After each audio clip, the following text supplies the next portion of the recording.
si fue auténtica la reacción que no le habíamos visto de tomar, acampar, pernoctar en la tribuna.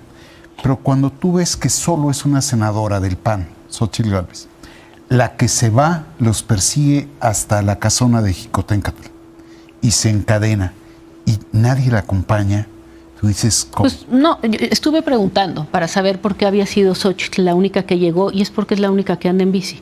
Y aunque te parezca un chiste, todos los demás, había el concierto ese día de Rosalía. Bueno, es lo que a mí me contestaron los senadores. Varios salieron a alcanzarla. ¿Senadores opositores? Opositores salieron a alcanzarla. Es que sí hay variables de esa naturaleza. Bueno, te estoy dando la explicación. Sí, a mí, tú me estás diciendo...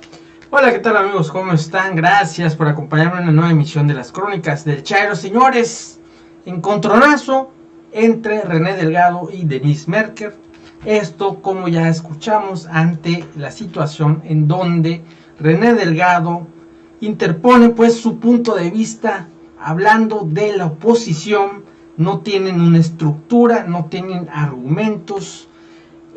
La ocasión en donde el grupo parlamentario de Morena pues da luz verde a múltiples reformas, en el cual la oposición lo único que hace es ir a la Cámara de Senadores a acampar, a bailar, a empiernarse unas con otras, y donde la senadora Xóchitl Gálvez es captada como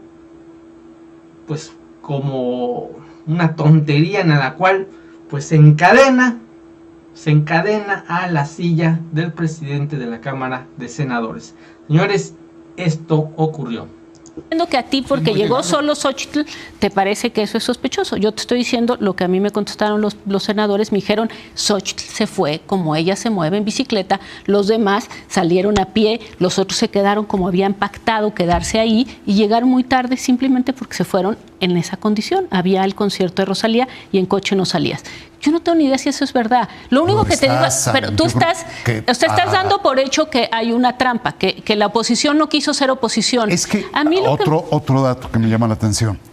Dicen que fue la noche negra de la democracia, que se violó todo el procedimiento parlamentario, legislativo, pero no van a impugnar todos los dictámenes. No es correcto eso. No es correcto, bueno, a ver. Sí, no, perdón. No.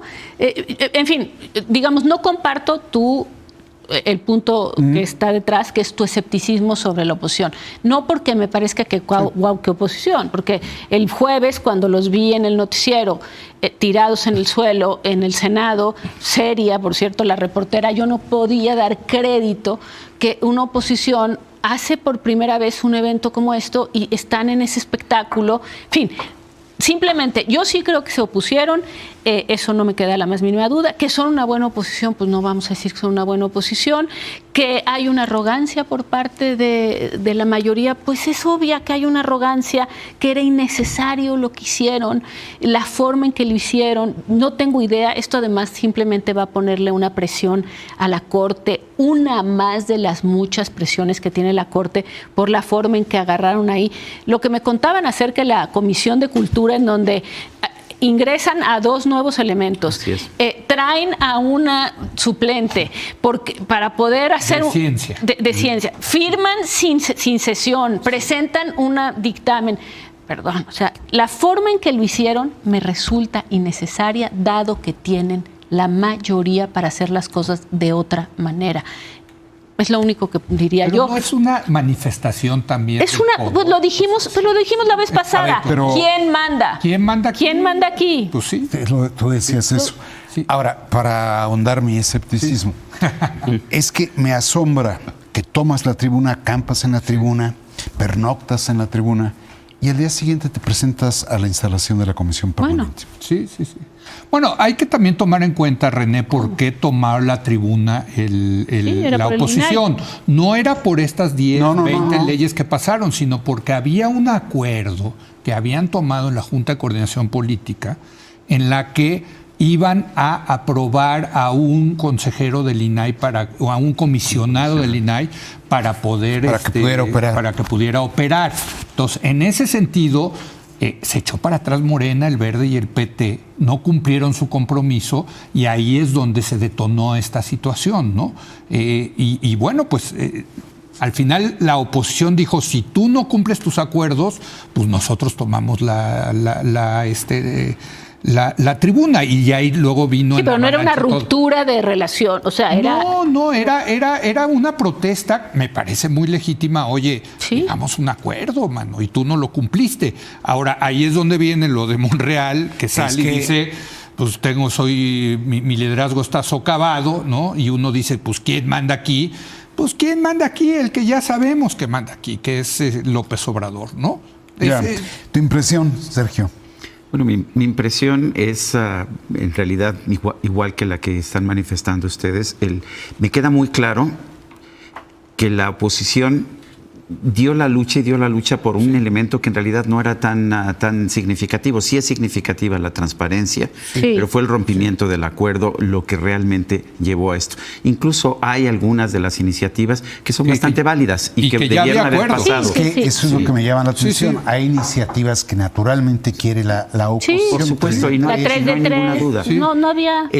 La toma de la tribuna que siempre ha sido, me parece, que lo hacía Morena constantemente y que me parece una forma deleznable de operar en un recinto parlamentario.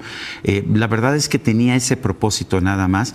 Lo agarraron de chunga los propios senadores de la oposición y me parece que al final pues quedaron ellos más en ridículo que de otra forma. Hubiera habido todo mundo quedó mal. Mejores maneras de protestar por esta arrogancia de la mayoría. Ahora, la mayoría sí fue muy torpe porque violó absolutamente todos los protocolos parlamentarios. Mencionabas lo de la Comisión de Ciencia, nombrar a una suplente en el Pleno para que hubiera quórum cuando no podías hacerlo porque ni siquiera podías sesionar porque no había quórum. Y después resulta que vino la senadora o se le restableció a la senadora el día 29, o sea, el día en que se votó ya estaba otra vez en funciones y no estaba ahí. O sea, cometieron tantos errores que las posibilidades de tumbar pues muchas de estas iniciativas es enorme. La verdad es que no hay forma de defenderlas. Claro. Muchísimos puntos que comentar y yo creo que seguramente lo tendremos que retomar en el siguiente bloque. A ver, lo primero es que afortunadamente ya se acabó este Congreso, hasta septiembre regresan, ya habrá candidaturas presidenciales, entonces yo creo que por lo pronto ahorita ya no van a aprobar nada importante, nada sustancial y creo que eso hay que celebrarlo. O sea, ¿qué decir? Es que de verdad, ¿qué decir? Para lo que aprueban. No quiero criticar a la oposición, porque la oposición, por supuesto que no existe oposición, pero no quiero ponerle el juicio o el peso a lo que pasó este fin de semana, que fue muy lamentable para los procedimientos de diálogo en nuestra democracia, que no quisiera criticar la ridiculez que hizo la oposición con esta pijamada. Por cierto, son 2,5 kilómetros del Senado a la casona del Xicoténcatl. Son 30 minutos en promedio caminando. En efecto, Gálvez Xochitl dio varias entrevistas diciendo que se fue en bicicleta, por eso llegó. También fue Damián Cepeda. Eran 2 senadores de oposición los que estaban en la casona de Xicoténcatl, pero Cepeda estaba como en una esquina simplemente viendo, ¿no? Leti de la Rosa, una reportera que ha documentado muy bien todo el trabajo legislativo, tenía ahí una muy buena crónica. Lo positivo, porque en este escenario de polarización creo que hay que todavía buscar qué es lo positivo. En efecto, aprobaron la 3 de 3, la violencia de género contra las mujeres.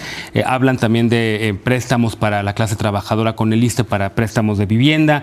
Hablan sobre la ley minera, que tiene algunas positivas, aunque creo que eventualmente se va a caer porque ni siquiera ha sido en una consulta a pueblos originarios y por mandato tiene que haber una consulta. El presidente que defiende las consultas no hizo una consulta a pueblos originarios, entonces... Es que no están mal, lo que se votó no es... O sea, para decirle a la gente, sí estuvo muy mal ese día. Se violaron procedimientos legislativos, se usó la aplanadora como en los peores tiempos del pasado. Lo de la cultura. Pero hay puntos positivos, ¿no? CONACYT, lo de la ley de CONACYT, el papel que hizo la presidenta o directora de CONACYT en la mañanera, yendo a presentar láminas donde aparecía incluido Leo.